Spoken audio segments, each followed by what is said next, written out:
much does it cost to run a supercar? In today's video, I'm going to give you an honest 6-month review.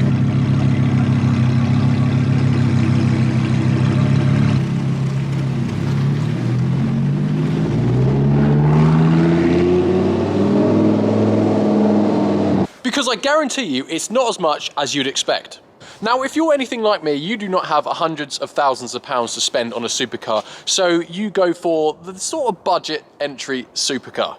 And more specifically, a Generation 1 R8 V10 Plus, which is what this car is. Now, you can get the Generation 1 or 2, but I picked the 1 because it's cheaper to buy, and also the residual values are holding that little bit more because it's an older car. It's just stopped appreciating as much.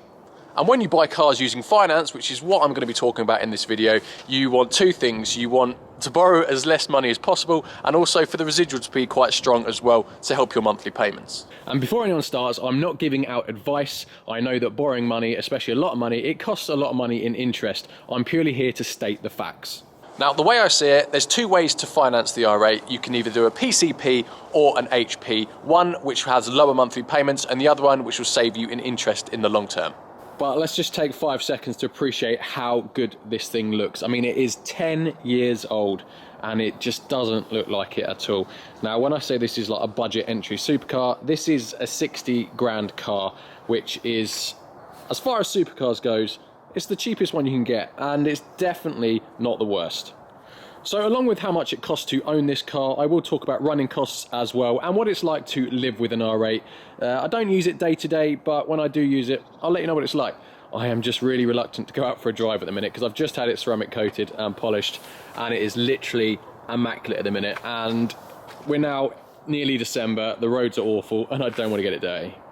And yes, eagle-eyed viewers would have noticed my bonnet isn't shut all the way, and that is just because I've had the car on a trickle charge because I don't use it that much, and I've been using my EcoFlow power source to do that. And they have kindly sponsored today's video.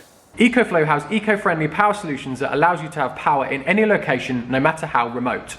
EcoFlow makes light portable power stations that can be used at home as a backup for outdoor adventures or even on-the-job needs using smart and powerful energy. The Delta 2, which I'm showcasing here, has a large amount of ports, including 4 USBs with 2 fast charging. It has 2 USB-Cs. It has a cigarette lighter port and 4 3-pin plugs. You have a Bluetooth app as well where you can connect to your Delta and you can see your available charge, available time left, you can see your inputs and outputs, and you can also remotely turn plugs on or off. And I actually used the EcoFlow this morning to trickle charge the R8. It has been sat here for a while, and it is nice just to put it on a trickle, and you can use the EcoFlow to do that. Now, as you can see here, it even tells you how many watts it's drawing, and it's saying it will be able to do 12 hours at this sustained power charging the car, which will be absolutely plenty. I just need it for a top up, but it's just handy to know I don't have a garage and I don't have a power source where I can keep the car. So yeah, this works perfectly. And even when it starts raining, look, I can just tuck it away in the boot. You can use it for things you may not be able to get power to, like an outdoor hoover to clean the car. I took it with me to charge my laptop and phone in the car. And also when I'm outside, I'm going to need power and light as well. It can store a kilowatt hour of energy and output up to 1800 watts, which is enough to power most appliances in your home.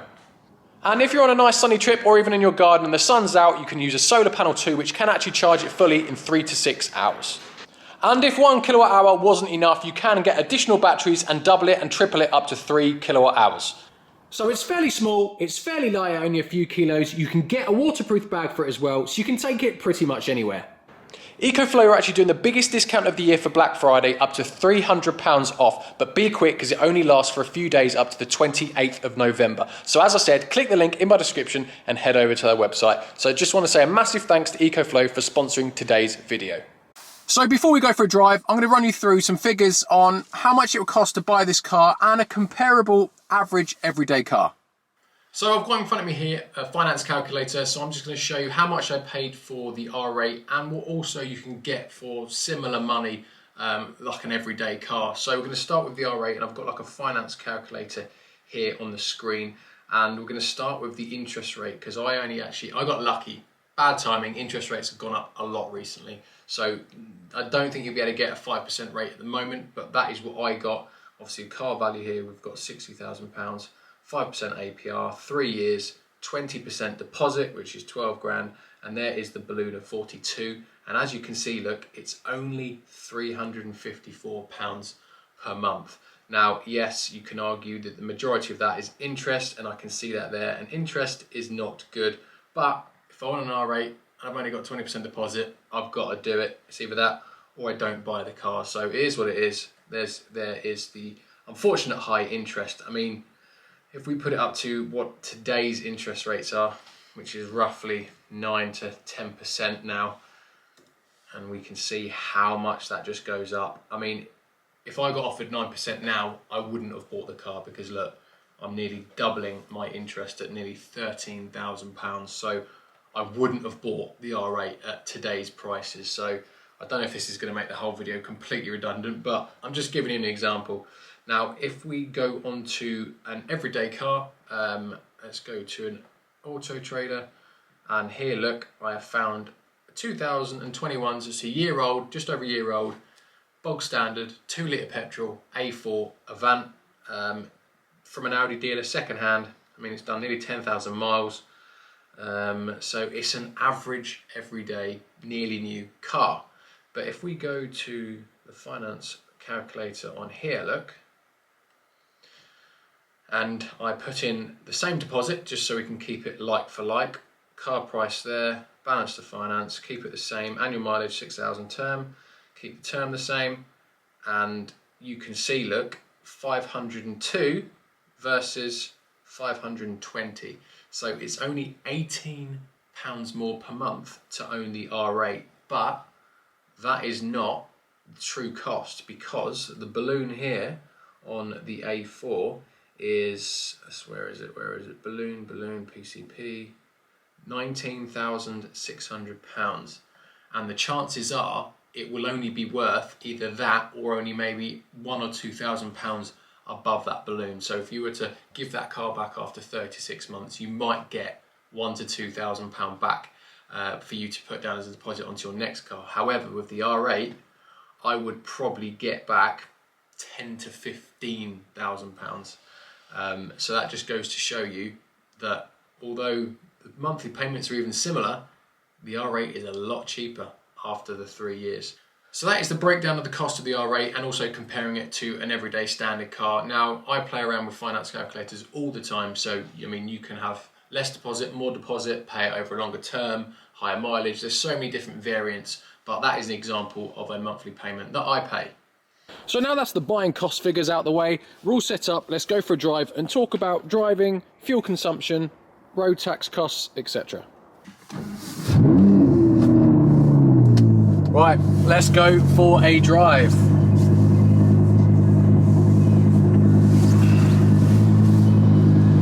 Just turn it down.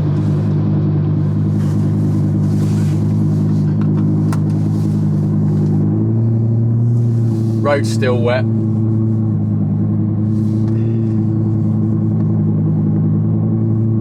least it's a nice sunny day though.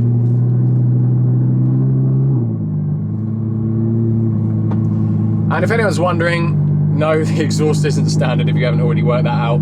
It is a Quicksilver exhaust, which is valved, and the valves are shut. It's ridiculously loud. I literally don't even turn the valves on. I keep them shut. So as my fuel light instantly turns on as soon as I come out, I'll go over fuel costs. Now, I don't daily drive this car. I drive it on when it's nice days like this, or if it hasn't been used for a while. And I don't know, just more special occasions when I'm not just commuting. I don't ever use it for that, because you don't want to use this as a commuter car. You want it to be like, when you drive it, you want it to be special, on occasion. And I think if you just daily drive something like this, it will kind of ruin how nice it is just to get in and drive it. So yeah, I don't drive. I mean, I've had it 6 months and I've done 680 miles, so that just goes to show I don't use it that much. But fuel wise, it is actually pretty respectable. Now, obviously when I'm pushing on a little bit, it does drop to about 12-13 mpg, but I have done also a lot of journeys where I've just cruised, and it can get up to, believe it or not, nearly 30 miles to the gallon. I've seen it at 27 over a 15-mile drive, and I was like, 27 from a V10, that is a Quattro V10, that's insane. So MPG is a lot better than I expected it to be. So I mean, 27 MPG is not much worse than like an Audi S3 or an RS3, for example. So fuel wise, it's not that bad, unless obviously you are doing 9,000 RPM for half an hour. So yeah, that's fuel. Road tax is a bit of, there's a lot of traffic here, what is going on? Road tax is a lot. I pay £55 per month road tax for this, which is a hell of a lot of money, to be fair. That's the only downside I'd say for running costs. When you, I mean, I haven't serviced it. It was serviced when I bought it, so I can't comment on service costs. But I believe, again, it's every 2 years. It's nothing major. It's not like Ferrari or McLaren where it's a lot of money and a lot more often. This is a pretty standard service routine car. Yes, when it does get a service, it will be more than a conventional, well, normal car, but I don't think it will be astronomical. I mean, I've still got another year before this needs a service yet anyway, so cost-wise for that, I don't think it's too bad, but I can't officially comment. And insurance, again, this is something I can't specifically comment on because I have a trader's policy which allows me to have private cars, this being included, so I don't, there isn't a specific cost for me to insure this. It is just included with my policy, I guess, which is part of the reason I bought it, because I knew there wasn't that additional cost. But I did do an insurance quote, and for me being in my 30s with no claims or anything like that, it was coming out at £1,200 a year. So you just have to factor that in. It's not too bad, it's not great, but it's not horrendous either. And if we ever get to go anywhere and drive, I'll tell you what it's like to drive. What's going on? So we're finally moving. That was about 10 minutes. I even had to pause the camera, it took so long. Temporary traffic lights, classic. And it's very muddy here as well, so any dirt flicking up on the car, I'm gonna hate. Now, the reason I picked the Gen 1 R8 is because it's 60 grand, which is a lot cheaper than most other supercars. It has a strong residual of 42 grand after 3 years, which is very high. Just because it's 9 years old, it's already done most of its depreciating. Audi have stopped making the R8. You can't get a V10 anymore, Audi-wise. You just can't get this type of car anymore. So for sure they're going to be future classics, and they probably will actually only increase in value over time. It is certainly going to be worth way more than the 42 grand balloon at the end, so you could almost ignore that. So for that reason, this car probably over a 3-year period won't actually cost that much to own. Now for me, it will just be probably the interest element, which is quite a lot because I don't have the capital to buy the car outright. But if you've got the money to buy the car outright, then your costs are only going to really be running costs, day-to-day, tax, fuel, insurance. And warranty wise, you can actually warrant this car directly with Audi. I think I got a quote for about £1,700 for the year. Again, as I'm a technician, I'll probably end up fixing it myself anyway, so I haven't done that. I just thought we'll see how it goes. Now, I did actually have an oil leak on this 2 months after I bought it, but luckily it had a 3-month warranty when I got it, so that did get rectified at the supplying dealer.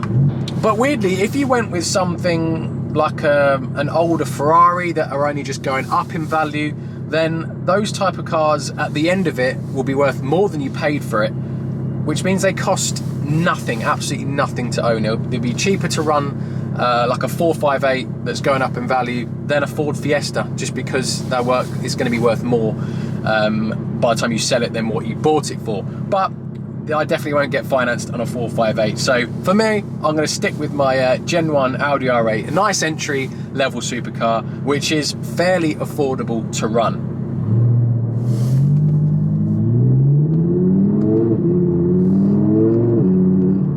And it makes this noise. I don't even have the valves open. I don't know whether to open them for you. I'll give it a... Everyone will look at you if you like that type of thing. I'm not a massive fan of standing out in a crowd, if I'm honest, but they're usually just people just smiling, which is absolutely fine. Nothing bad ever happens. It's just mainly appreciation, which is good. And also, it makes this noise.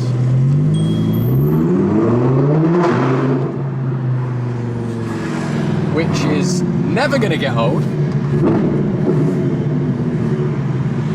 So what do I think overall? I mean, my car has the S-tronic automatic gearbox, so it's super easy to drive, super easy to live with, really manoeuvrable, and it's just like a normal car to drive. The manual will be a bit more engaging and a bit more work, so you might get a bit more back, but I like the automatic because it's pretty much the only choice I had unless I wanted to spend an extra 10 grand, which I did not.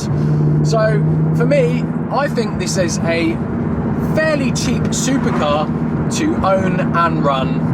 And with that V10 engine, without any OPFs or anything, it sounds way better than any brand new modern supercar as well.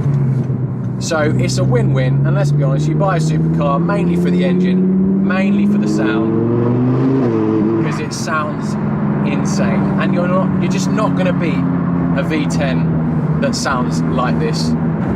So if you say, would I go back in time, would I buy this car again? 100%.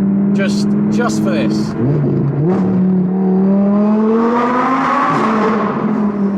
I hope you did enjoy the video, guys, and thank you for watching.